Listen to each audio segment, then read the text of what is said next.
Good afternoon, listeners. Good afternoon. Tony Pellegrini here with our Teaching and Learning podcast at SUU, identifying and encouraging and engaging our great teachers and our great learners here at SUU. Today, we are pleased to connect with Grant Corser in our psychology department. Grant was our Board of Trustees Award of Excellence winner this last year and does great work with our learners. And wanted to take a few minutes with him this afternoon and pose some questions about his teaching and also his learning here at SUU. Grant, would you take a moment or two, tell us a little about yourself and a little about what you do here at SUU? Sure, absolutely. First, thank you for having me on your program today.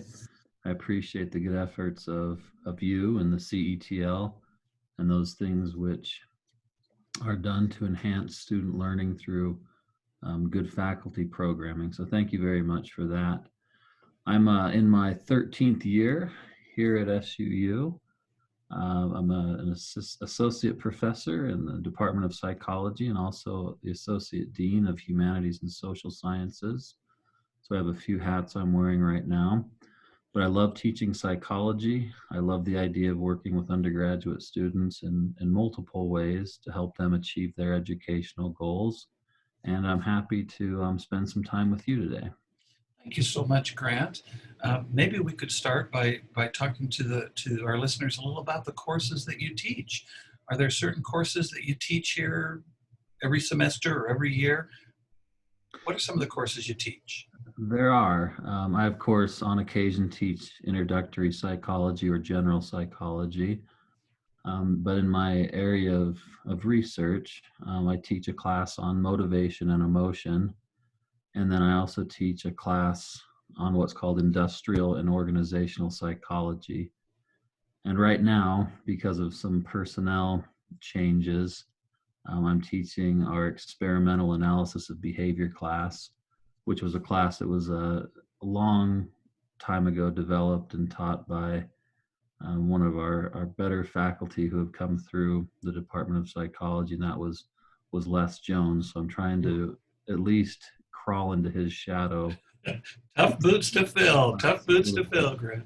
In the manner that he would, but those are the classes I primarily teach. Particularly, I was impressed with the motivation and emotion. Boy, talk to us for a moment about why that's so important.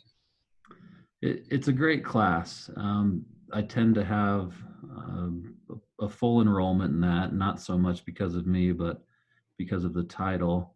I tend to get students from all over campus who want to learn more about that, and they're particularly interested in the motivational side of it. I'm particularly interested in the emotion side of the class, but they of course go hand in hand and work well.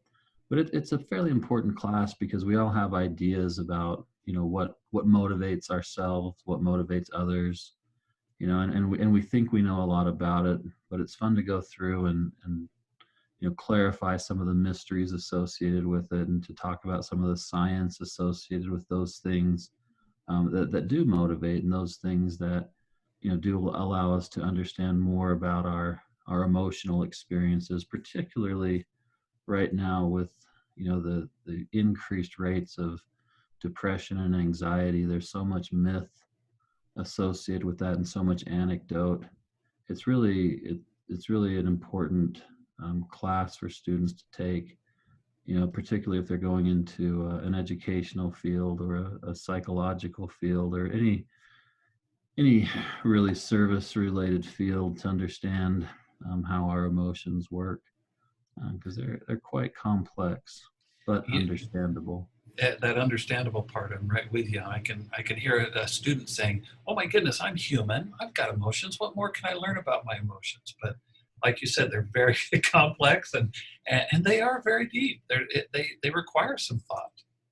I think that's one of the things about psychology and teaching that's been so interesting to me. And in the few years I've done it is, we've all been human for a long time. I'm 44 this year, and I feel like I've lived with myself for a long time, and yet I still do things that surprise me, and I still do things that surprise others, and we're in that constant battle of understanding who and what we are and who and what other people are. I, I just am smiling because I can still hear Les asking us, Grant, why are you doing the things you're doing? But That's it. I have to give a little smile to that. I was really impressed with your comment a moment or two ago about students coming from across campus into your classes. You get a wide variety of students. Talk to me how you address what teaching style, what methods do you use to touch the minds and touch the hearts of this great diverse student population that you engage with? Our students are so well prepared now. Now, I don't want to say that they're 100% more intelligent than students I taught 10 years ago, but our students are so well prepared now to go out and find information, to seek out information. They're very inquisitive, and I've tried to really allow for seminar style of teaching to take place in most of my classes. If there are periods of what I call necessary lecture time, I try to make those interactive, and I try to allow students to really use the skills they have in knowing how to discover and how to find information, and then to use the classroom as a place where we can discuss those things and clarify perhaps some of the information or misinformation that they may have found in places. But we have such an incredibly prepared student body right now and set of students that know how to get information. And we as professors are simply, to them, one of those conduits by which they can get information. But as an example of this, it's sometimes fun. I don't want to say always, but sometimes fun to sit in class and see the laptops out and see them fact checking some of the things that are being said and talked about right there in the moment. But with those capabilities and those skills, I just believe that the seminar style, the interactive lecturing, allows a good fit between what they bring to the classroom and what we're able to give back. We really have a very informed audience, don't we? Teaching is a lot different today than it was even 15 years ago. I was really intrigued with your seminar approach, your interactive lectures. Certainly, you've come to that by, I would imagine, facing some personal hurdles, some things that you had to overcome or change in your own instruction. Can you talk to us about maybe some hurdles that you personally faced or had to overcome to become this great seminar and interactive lecture teacher? Well, I mean, obviously, all the answers are clear in hindsight. I think one of the things, though, that has become a little bit more clear to me in the few years that I've been in this career is just the need to be dynamic. The need to be able to shift on the fly, the need to be able to adjust semester to a semester, depending on the makeup of the audience. That is our students and those whom we're teaching. I've really noticed recently this shift in the difference between those students who are taking classes in the fall and those who are taking them in the spring.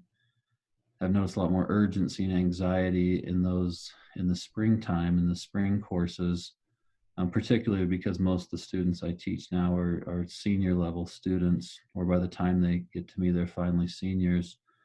And I've just noticed a lot of that urgency in that spring semester. And so it's been an interesting challenge to be dynamic and to be able to shift according to what the needs of the students are in any given semester. But certainly there have been stumbling blocks along the way where I've learned these lessons. To use a little psychological jargon, I often want to be like B.F. Skinner and have this very strict, academic environment, but then I end up being more like Carl Rogers and a little more humanistic and a little more understanding on these things. So there's a little conflict, within me about, which is the best method to use or the best theoretical approach to have at any given moment. But it's all overcomable. And with the great diversity of learners that you engage with, that can be very challenging.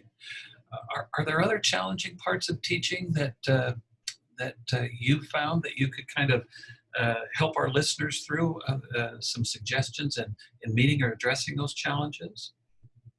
Yeah, you know, I'm learning more and more that just the levels of anxiety and stress our students are feeling is higher and higher, and it seems to be higher and higher each year. I hope it's not exponential, and I hope it doesn't continue. I hope it plateaus off or it reduces down. But that's been a challenge for me, and I think it's a challenge for other faculty also, other professors, because we see ourselves as having a very specific, very defined role in terms of being the educators or the keepers of the keys, and having these sometimes really strict boundaries, but then oftentimes putting ourselves in positions where exceptions are made for different circumstances. I think I can say this without divulging identity, but I had a student, for example, who came in today, and I'm working with her a little bit because she has 4 children under the age of 8, Oh my. and she told me today that she was pregnant. And so, while I want to say things like, well, we're going to hold you to every attendance standard that everyone else is held to, I've learned that there are situations where we say, okay, these are exceptional circumstances, so exceptions can be made in terms of things like attendance and things like that. That treating each learner as an individual, understanding, what that demonstrates to me in your actions is that you know your students. You take time to know your students, to know their settings and situations, and to be able to make appropriate accommodations to meet those needs and make them feel successful. And success builds on success. Agreed. Um, a strange question for you, so you can take a deep breath on this one, take a moment and think about it if you like. But could you tell me something that's true that almost nobody agrees with you on? Yes, and Okay. this is so one of the things that comes up in our in our motivation and emotion classes, we talk a little bit about culture of fear, and we talk about how we talk about the concept of base rates and probabilities. And for example, what's the likelihood of your child being abducted if you were to leave that child in a strange city to play in a park by himself, versus what's the likelihood of your child being abducted if you were to, be at a family reunion, and, the probability of that happening. And of course, we know from base rates and probabilities and from the other things we know about those kind of situations that it's much more likely for a child to be abducted or abused in a very familiar setting like a family reunion, and not so much at a public place like a park, even if it's a strange park in a strange city. And despite talking about that and providing the evidence for it over and over and again, framing it within the theory of culture of fear, you can just see the looks on the faces of the students that say, well, that's all well and good, but I would gladly let my child run around in a family reunion on his own, but not so much in a park.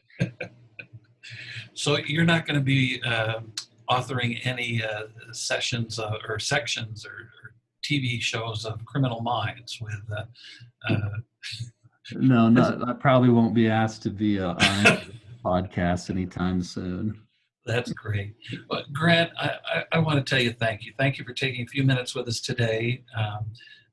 Listeners, I would hope as you have a chance to stop Grant in the hallway or bump into him, that you'd have an opportunity to say, hey, I'd love to come see some of those seminars, some of those interactive lectures. Would that be a possibility? If Grant, would you be willing, if there were individuals that reached out to you to accept them into your classroom to see some of these? Oh, absolutely. I very much believe in not only the concept that we're all on the same team here, but I also believe that, we're very powerful as a community of learners. And I would just put it out there that if people are willing to come and learn with me and, watch what I do, that I would want the same opportunity, the chance to go and and see what they're doing to be successful and to learn from them. That's wonderful. I'm grateful that you shared that comment of learn with me. You know, even in our short conversations here or there, wherever we bumped into one another, I've always been able to learn from you or with you, even if it's standing in line somewhere. Thank you so much for your teaching and your instruction. Grant, any last minute words of wisdom for our listeners? No, not in particular. We have a tremendously talented faculty on this campus who are concerned with the welfare of students, both in terms of their well-being, but also in terms of their first and foremost education. And when I talk to colleagues at other universities, they're often jealous when they hear the stories of what we're able to do and the things that we're able to accomplish. So I'm very grateful to be part of a very strong faculty at Southern Utah University. It is a wonderful privilege. It certainly is. Grant, thank you so very much. We appreciate you and are grateful for your service and collegiality and wish you well. Thank you very much. Have a great day, okay? Thank you very much, Tony. I appreciate the time.